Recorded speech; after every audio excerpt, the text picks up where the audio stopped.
up? Hello, Mario. Happy to What's be here. going on? It's a pleasure to have you early, Thursday morning, 10:30 a.m. And here we are ready to talk about real estate and mortgages. Yes, real estate and mortgages. And I think, you tasked me with something to talk about, and I would like to talk Totally. about renters. Perfect. Absolutely. And all the people that you've helped me close deals with so far were people that came to me wanting to rent and then decided buying was the option for them. So Yeah, I think that it is a great point to bring up. absolutely. I think, real quick, before you get into kind of the details of, I think you want to talk a little bit about like what is a renter, what kind of being a renter means as far as like cost associated and all that fun stuff, and then maybe how to become a homeowner thereafter. But the first client I think you and I helped together was a gentleman, a very young family man with a wife and kid that had been a renter and would have continued to be a renter if we didn't have the conversation that you set up for us because he was again someone that just absolutely did not believe that being a homeowner was possible due to just personal life circumstance, right? Like his Mhm. documentation, he didn't think was sufficient to be a homeowner, right? And that Yep. quickly was not the case. Right. Yeah. And it's it's that story that we hear, right? Where owning a home is like a really big investment. It's a big step. So you assume that you need to have thousands, tens of thousands of dollars to buy a home, and that's not the case. What is the case though is when it comes to renting nowadays, it costs more to get into a rental than it does to buy, especially if you're a first time home buyer. And correct me if I'm wrong, but even if you're not technically a first time home buyer, you can still qualify for those incentives as if you were a first time home buyer, right? A lot of times, yes. So again, too, even on the first time homebuyer piece, a lot of people don't realize that owning or being a first time homebuyer just means that you haven't owned real property in 36 months. So even if you're 58 years old and you've owned 15 properties in the past, as long as you have not owned a home in the last 3 years, you're technically a first time homebuyer. But yeah, a lot of these Boom. programs, specifically the down payment grant program that I have through one of my lenders, that does have several qualifying criteria. So being a first-time home buyer is one of the options, where a couple of the other options to qualify is, of course, being a first responder, being a local educator through CCSD, or meeting a specific area median income level. So yeah, all of those are qualifiers. It doesn't have to be all of the above. I mean, right there, right there. There's so many options that thankfully we have lenders like you that are trying to let everyone know about these. But most people don't. It's not in the basic knowledge, right, of buying a home. So to get into a rental nowadays, and I'll use the 2000 as an easy point, a Sure. $2,000 rental that, by the way, is like kind of ran down. It's three bed, two bath, like two car garage with a yard, and it's fine, but it could be better, right? You Hmm. could be fixing it up to the way you like it, but you can't. To get into something like that, $2,000 for the deposit, $2,000 for the first month's rent. If you don't have the qualifying credit score, which nowadays they do require like a 620 or higher to get Okay. into it. And if you don't have that, then they require an additional security deposit. So right out the gate for a $2,000 rental, you need to have $6,000 set aside. And that's not to count as well the fact that they charge for a key fee. So they have to rekey all the doors Hmm. before you move into it. So they charge like a $200 rekey fee. They charge a $100 to $400 cleaning fee, which, by the way, the person before you paid for that as well. So you're Right. doubling up on that. And then if you have a pet, the average right now is about $500 for a pet deposit, and then an additional monthly added on to that.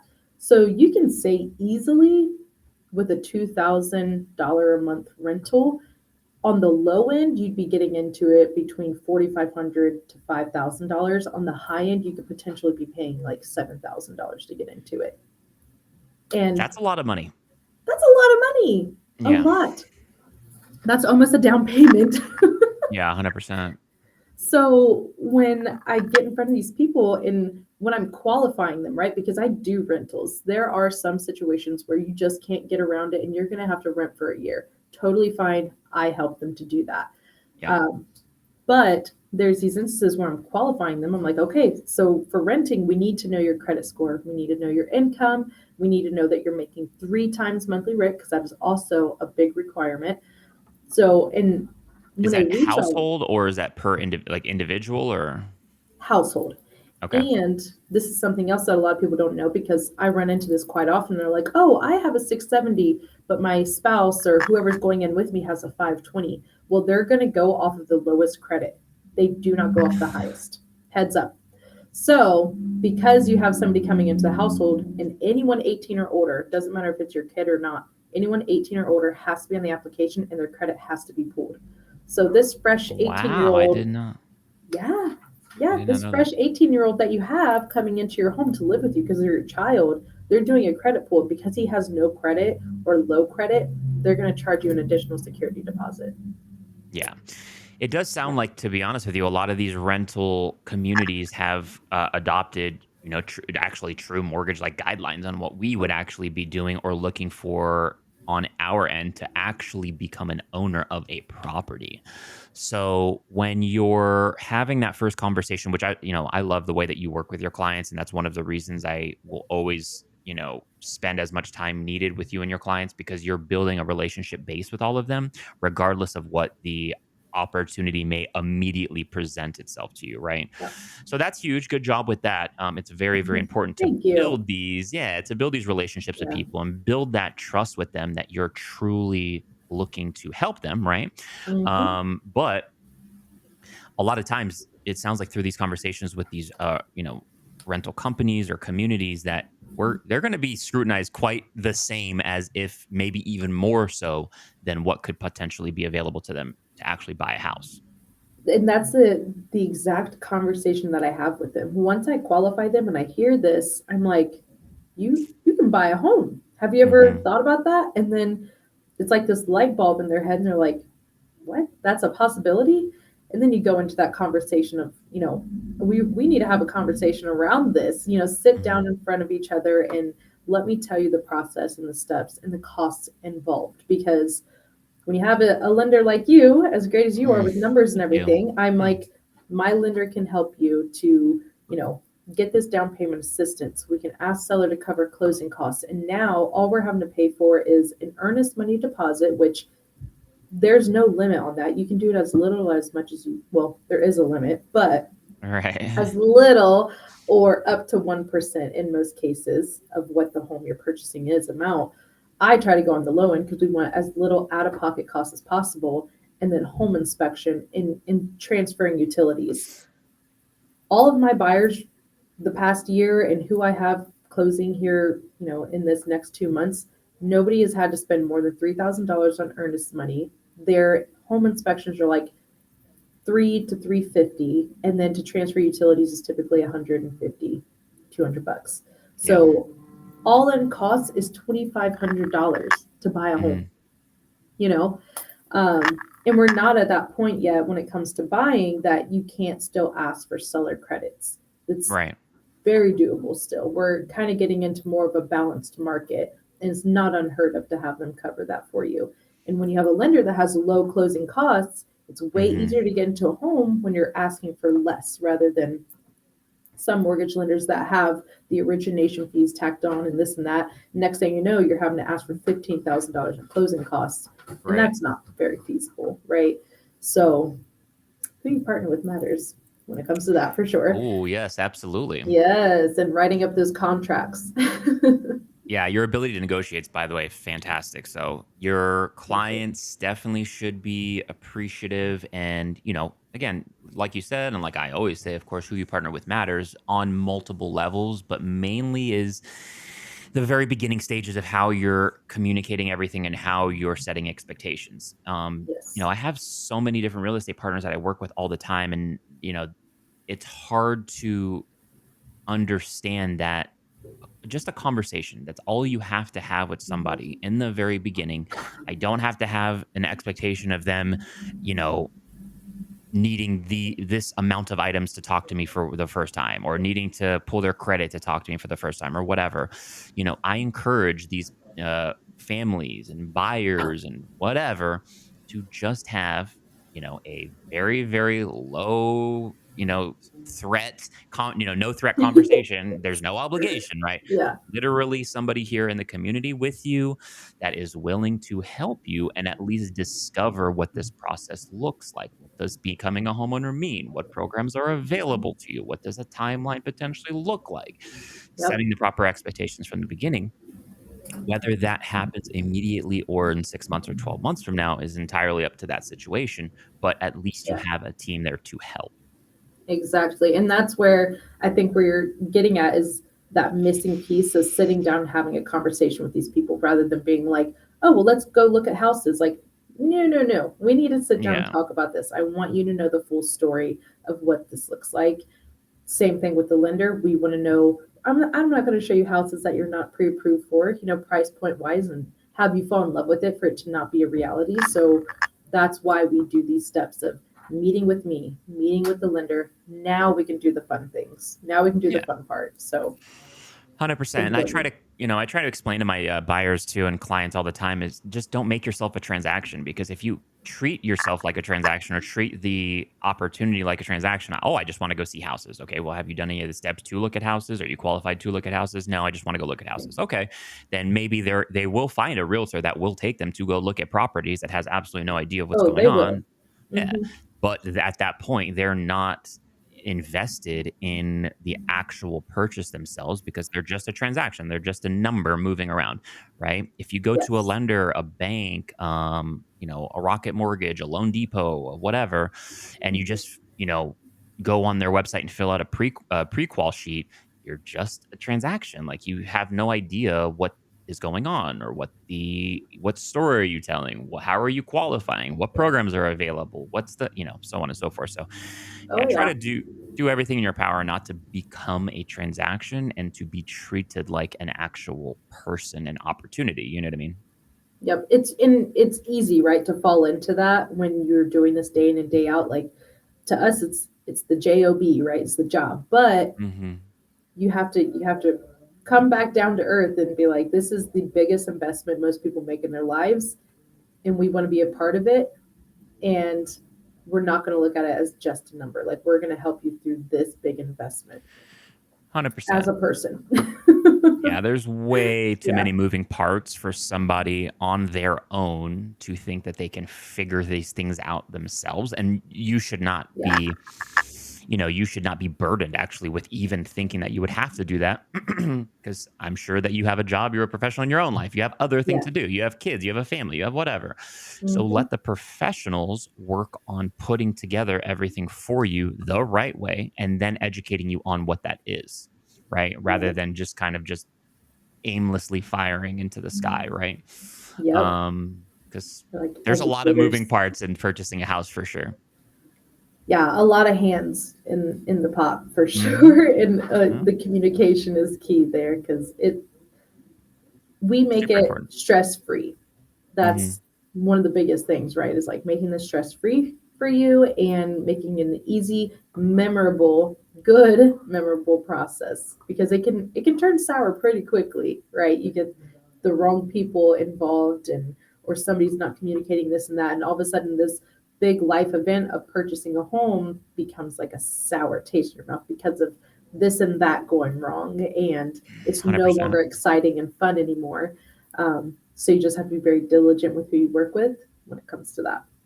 Exactly. And the person that you're working with on the other end, the more experienced they are, the more times they've done this, the more repetitions they have, just like as if you were going to the gym or if you were an athlete or whatever. It's the more repetitions that you have in the field, the easier it becomes, right?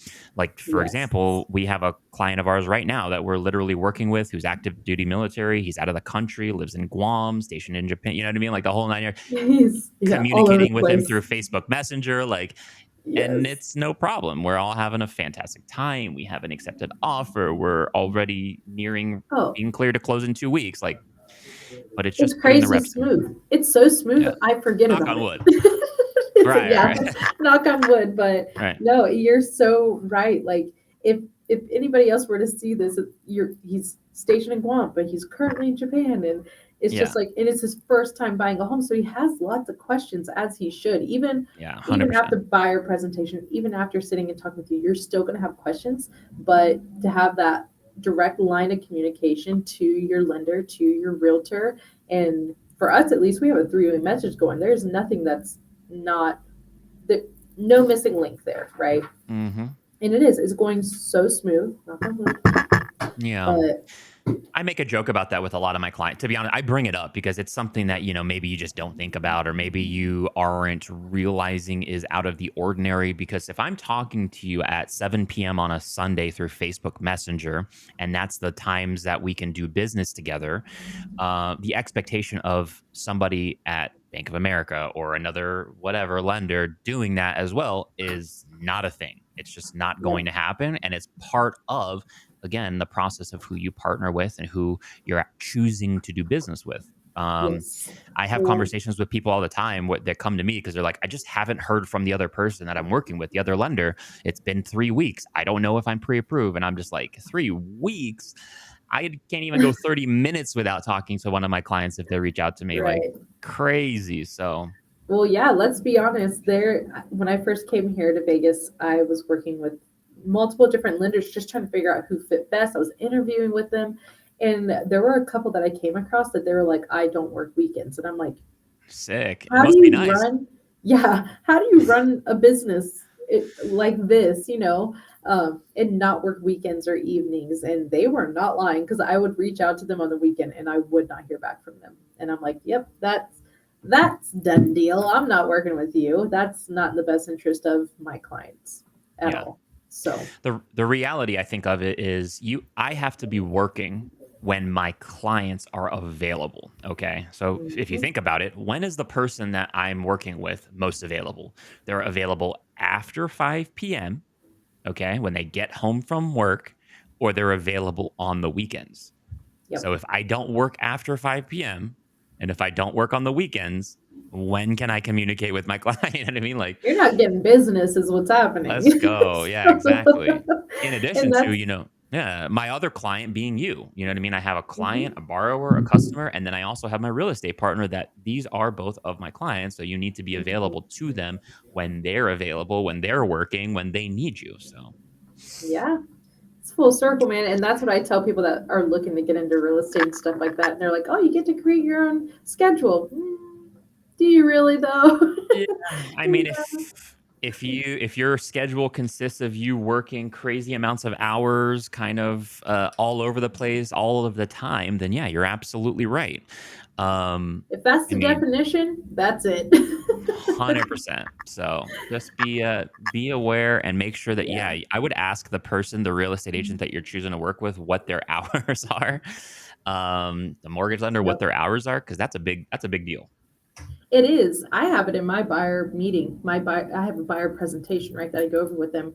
And on the first page, it's about me and my communication. And I'm like, hey, Nice. I like that. I try to cut it off by like 6, 7 p.m. at night, but realistically, if that's the only time you can see a house, if we have to write an offer at that point in time, I will do it. Now, if you're Yeah, messaging me 100%. at 1 in the morning, that's fine too. Just know I'm not going to get back to it till I'm functioning with coffee around 8 in the morning. So Hey, you got to have some boundaries, so that's good. Mhm.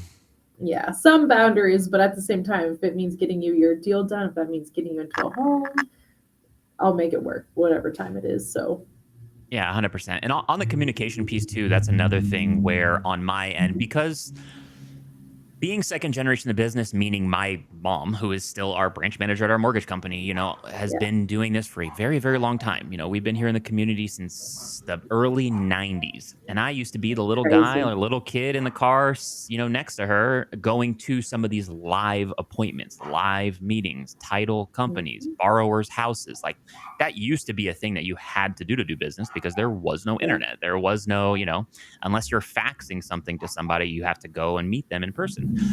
And I still implement that in my day-to-day business now. So, Mhm. that's another thing outside of just communicating over the phone or emails. If you want to come visit me in my office, you want me to go to your office, I need to go to your house, I'm coming to the title company with you.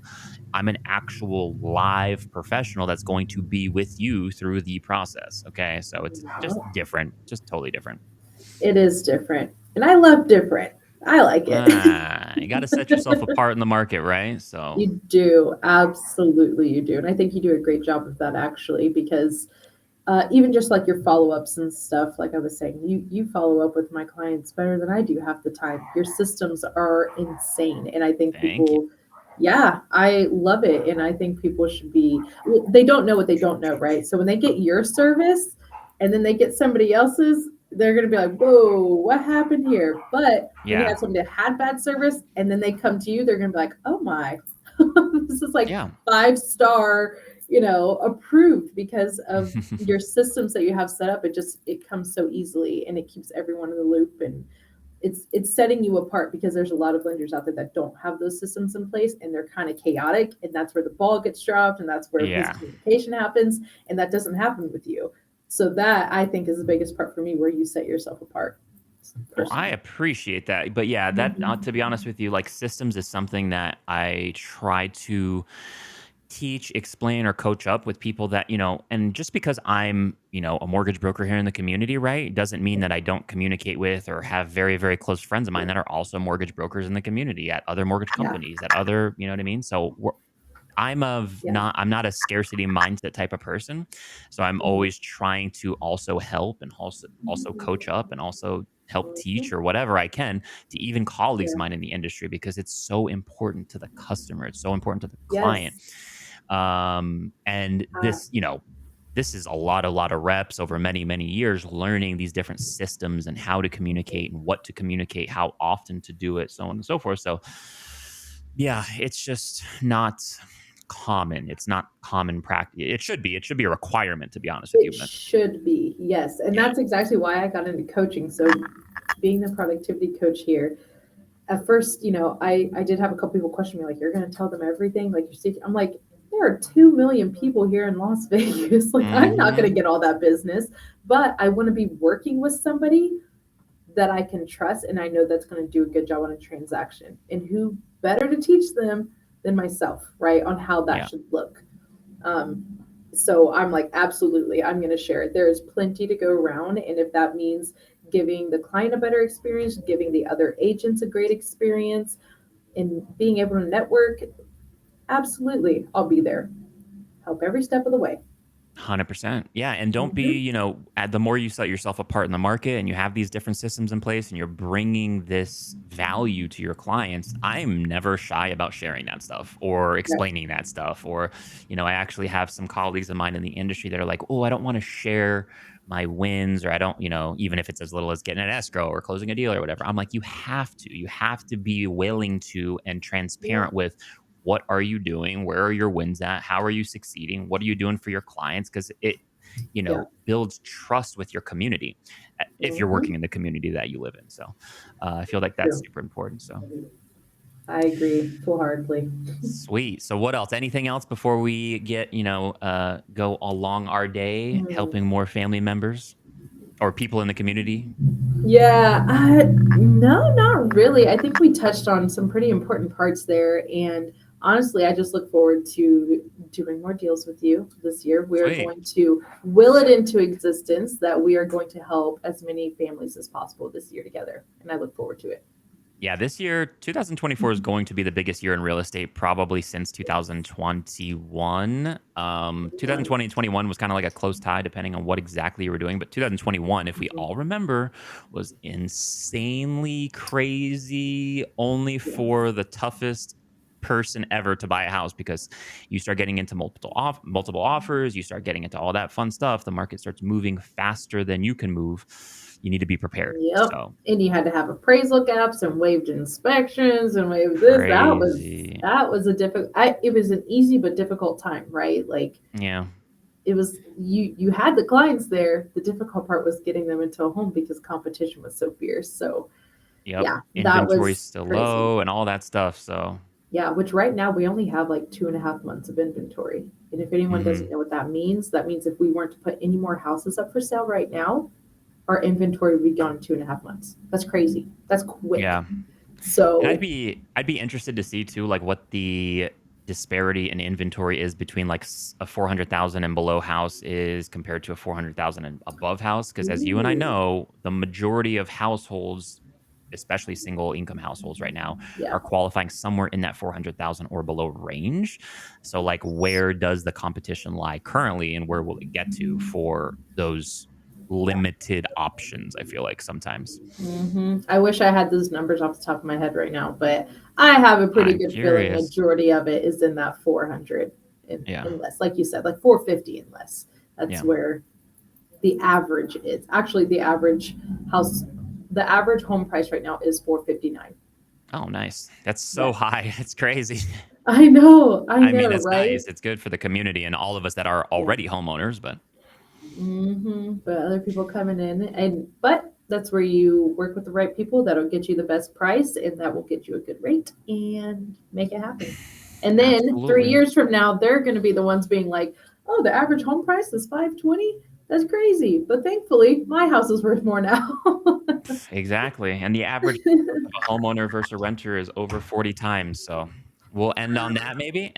Yeah, let's end on that. Crazy. That's crazy. Yeah, for sure. Well, thank All you for having right, me buddy. on here today, Mario. I loved it. This was Totally. fun. I could talk real estate all day long.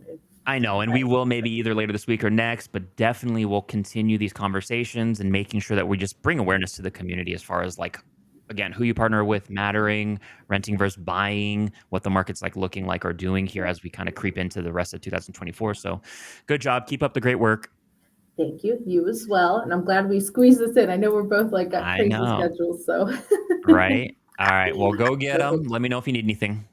You got it. All right, buddy. Have a great one. You too. See ya. All right. See you.